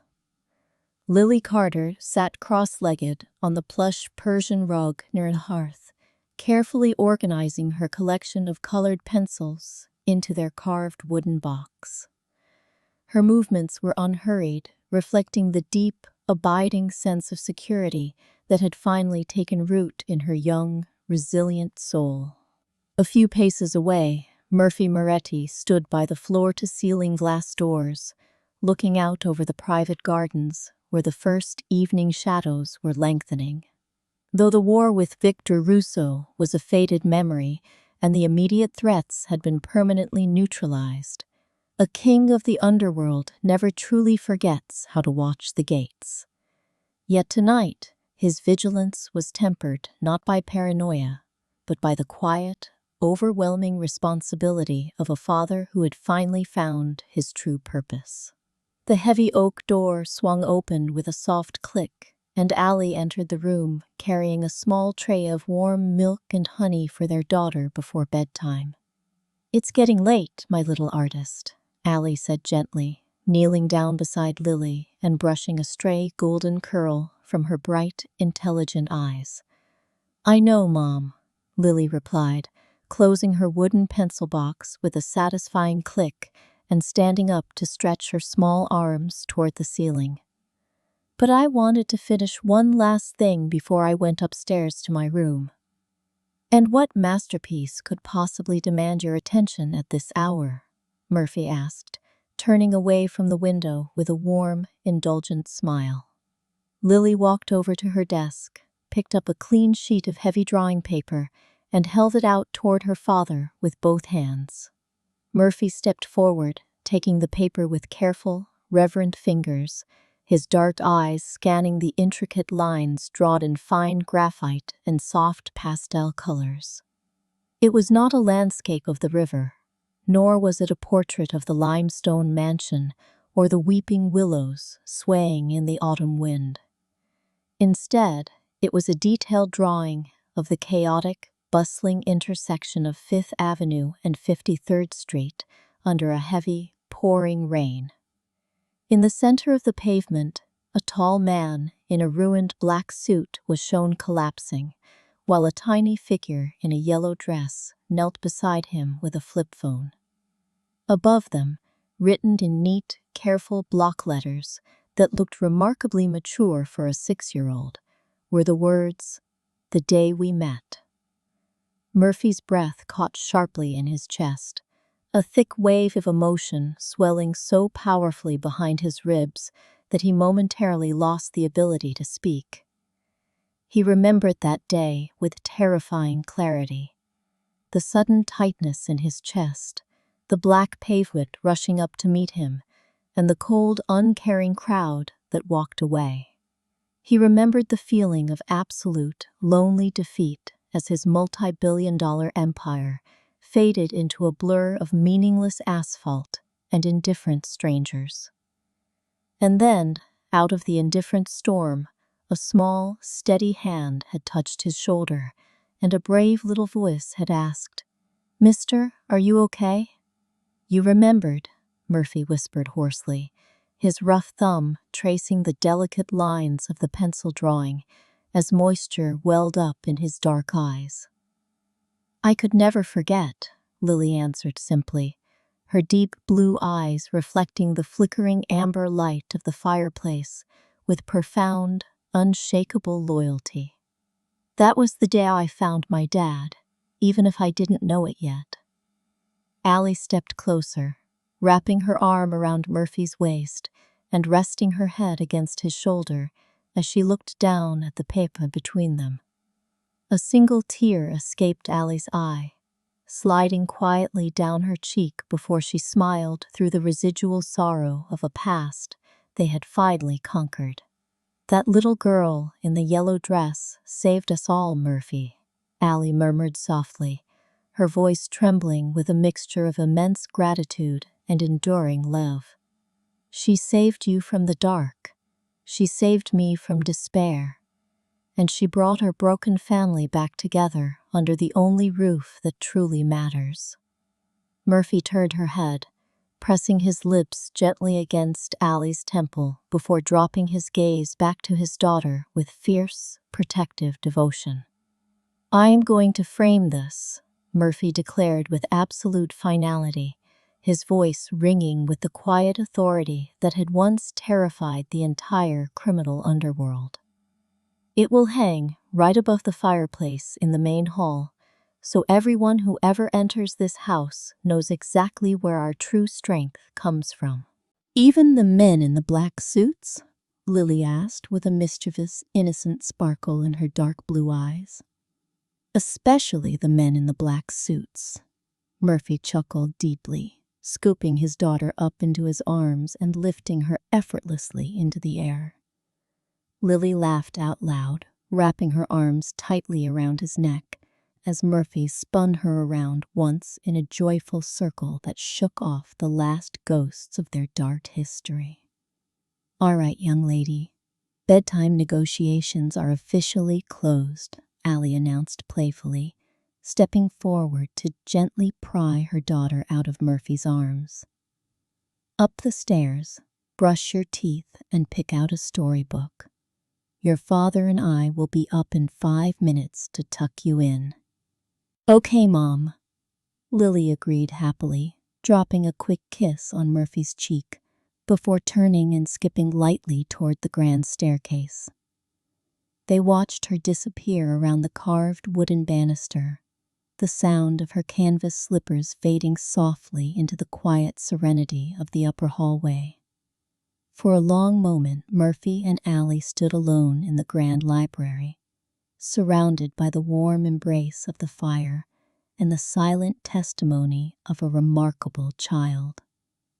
Murphy walked over to his desk, carefully placing the framed drawing of Fifth Avenue beside a leather-bound journal before turning back to face his wife. "Do you ever think about what would have happened if I hadn't survived that day?" Murphy asked quietly, his dark eyes searching Allie's face with raw vulnerability. Allie stepped forward, closing the distance between them and placing her slender hands flat against the lapels of his dark wool jacket.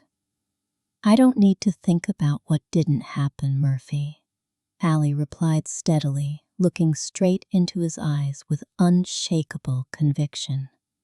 "Because the universe gave us a second chance, and our daughter made sure we didn't waste a single second of it."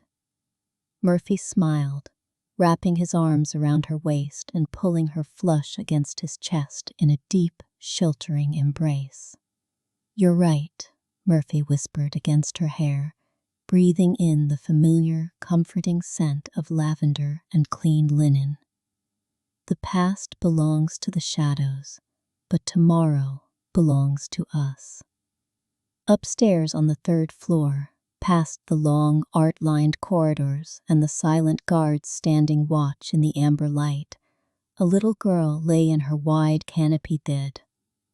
She pulled the soft yellow blanket up to her chin, her eyes heavy with the sweet, dreamless exhaustion of a safe and happy childhood. On her bedside table, right beside the clean stack of storybooks and colored pencils, rested the silver pendant her mother had given her on a rainy morning in Queens. Lily touched the cool metal with her fingertip, closed her eyes, and smiled as the distant, soothing hum of the river lulled her into a profound, untroubled sleep. The storm had passed, the debt of the streets had been paid in full, and a family born in tragedy had finally found its forever home. The first gentle rays of a pristine, cloudless morning sun broke across the horizon, casting a brilliant golden lace over the immaculate lawns of the Moretti estate. Inside the third-floor master bedroom, Lily Carter stirred quietly beneath her soft yellow blanket, her dark blue eyes fluttering open to the peaceful quiet of a new day. For the first time in her young, turbulent life, waking up did not mean listening for the sound of harsh footsteps or checking if her mother was breathing in a cold floor. Instead, the air smelled faintly of fresh brewed coffee drifting up from the kitchen and the crisp, clean fragrance of autumn leaves carried in through the open window. She sat up, stretching her small arms wide before sliding her bare feet onto the warm wooden floorboards with a quiet, contented sigh. On her bedside table, the silver pendant caught the morning light, gleaming softly beside the neat stack of storybooks and her carved wooden pencil box. She walked over to her wide bay window, parting the heavy velvet curtains to watch the sparkling waters of the East River flow steadily toward the open sea. Down in the private gardens below, a solitary figure stood near the edge of the stone terrace, wearing a dark coat and looking out over the water with calm, unhurried focus. It was Murphy. Even from a distance, the quiet strength and unwavering authority of his posture were unmistakable. A sentinel who had finally found something worth guarding forever. Without a sound, Lily slipped out of her room, her canvas slippers padding softly against the long, art-lined hallway as she made her way toward the grand staircase. As she descended past the main landing, her eyes naturally drifted upward toward the polished mahogany wall above the grand fireplace in the central hall. There, perfectly framed in dark wood under subtle museum lighting, hung her drawing of the chaotic intersection of Fifth Avenue and 53rd Street under the pouring rain. The day we met. Beneath it, mounted on a sleek brass plaque, were the engraved words, "The foundation of our forever." Lily stopped for a moment, tilting her head slightly as she admired how the framing made the simple crayon lines look like something belonging in a gallery. A soft footstep sounded behind her, and she turned to see Allie walking up the stairs, wrapped in her favorite gray cardigan, looking radiantly healthy and full of life. "Good morning, my little sunshine," Allie greeted her with a bright, melodic laugh, bending down to scoop Lily up into a warm, effortless hug. "Did you sleep well last night? No monsters hiding under the bed?" "No monsters, Mom," Lily answered seriously, burying her face against Allie's shoulder and breathing in the familiar scent of lavender and warmth. only good dreams. I am very glad to hear that, Allie said, setting her back down gently on the plush runner before taking her small hand in hers. Your father is waiting for us out on the terrace. He said he has a special surprise waiting for you before breakfast. A genuine spark of curiosity flickered in Lily's dark blue eyes as they walked hand in hand through the sunlit French doors and out onto the stone terrace.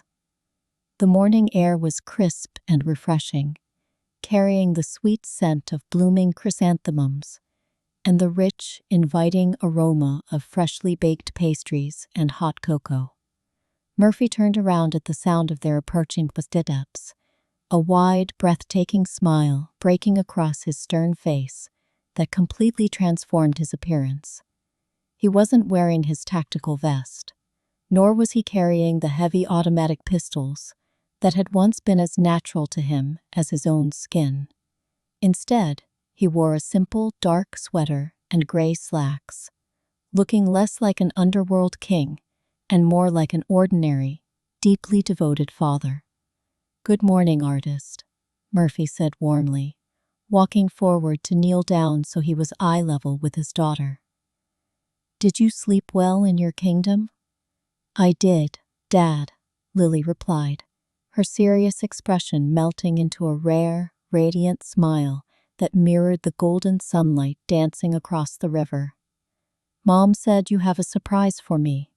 "I do," Murphy nodded, standing back up and gesturing toward the expansive western lawn, where a brand new professional-grade wooden easel stood proudly on the grass. Atop the easel rested a massive, pristine canvas, accompanied by a heavy wooden chest overflowing with professional oil paints, brushes, and fine-grade canvas boards.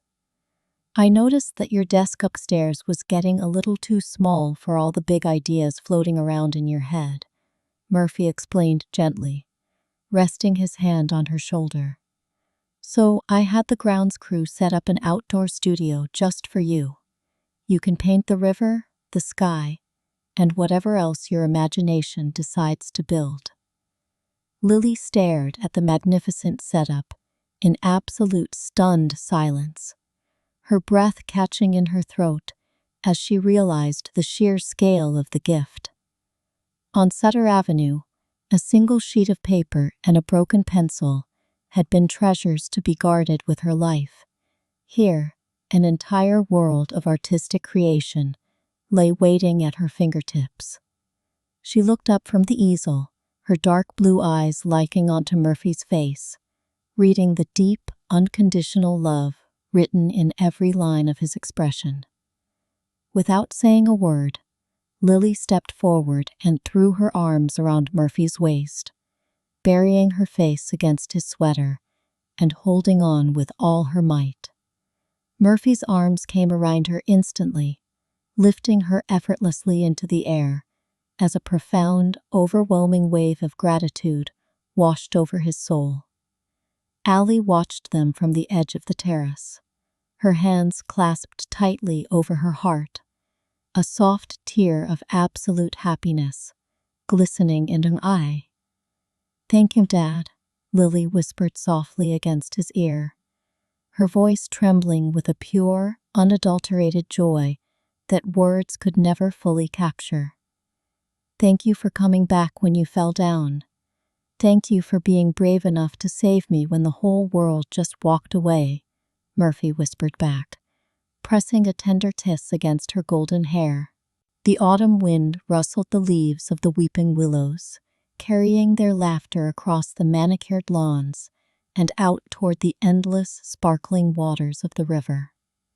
The debt of the streets had been wiped clean in fire and blood, replaced forever by the unbreakable foundation of a family reborn in grace and fierce devotion. From this moment on, there would be no more shadows, no more running, and no more fear hiding in the quiet corners of their lives. There was only the bright, unyielding warmth of the sun, the steady rhythm of their shared breaths, and a future as vast and beautiful as an empty canvas waiting for its first brushstroke. As Murphy set Lily back down on the grass, she immediately ran over to the wooden easel, picked up a clean brush, dipped it into a rich tube of cobalt blue, and began to paint. She painted a bright yellow sun, a tall man in a dark coat, a woman with flowing pale hair, and a little girl whose yellow dress caught the morning light. Dad plus Mom plus Lily equals safe. The painting came alive under her steady hands, a timeless testament to the miracle of second chances and the undeniable power of a child's unwavering kindness. Standing side by side on the terrace, their hands firmly intertwined, Murphy and Allie watched their daughter create her masterpiece with quiet, reverent awe. The world outside these gates was still chaotic, dark, and unpredictable, but inside this sanctuary, love had built a fortress that nothing could ever tear down. The story of the poor little girl who helped a fallen mafia lord had reached its golden chapter, proving that the most terrifying monsters can be disarmed by a simple, courageous heart. And as the morning light illuminated the entire estate in a brilliant, unbroken glow, the Moretti family stepped forward together into a tomorrow that belonged entirely to them. Dear friends, the scars we carry do not always dictate where our journey ends. The darkness we walk through can eventually give way to a dawn we never dared to imagine. Yet genuine, fearless love has a way of unlocking doors time itself cannot move. Sometimes, the universe does not just return what was taken from us. It gifts us the miraculous chance to build something even more unbreakable. So we leave you with one final question today. Has a single act of courage ever changed the entire course of your life? Please share your story with us in the comments below. If this journey of redemption and fierce family devotion touched your wounded heart, tap the like button, subscribe to the channel so you never miss a single heartbeat of our next chapter. Share this tale with someone who reminds you of your own safe harbor, someone who stood by you when the world grew cold. May you always be surrounded by souls worthy of your beautiful, fragile heart. And may you always find the strength to protect the ones you love. Take care of yourselves, take care of each other, and we will meet again soon. Goodbye for now.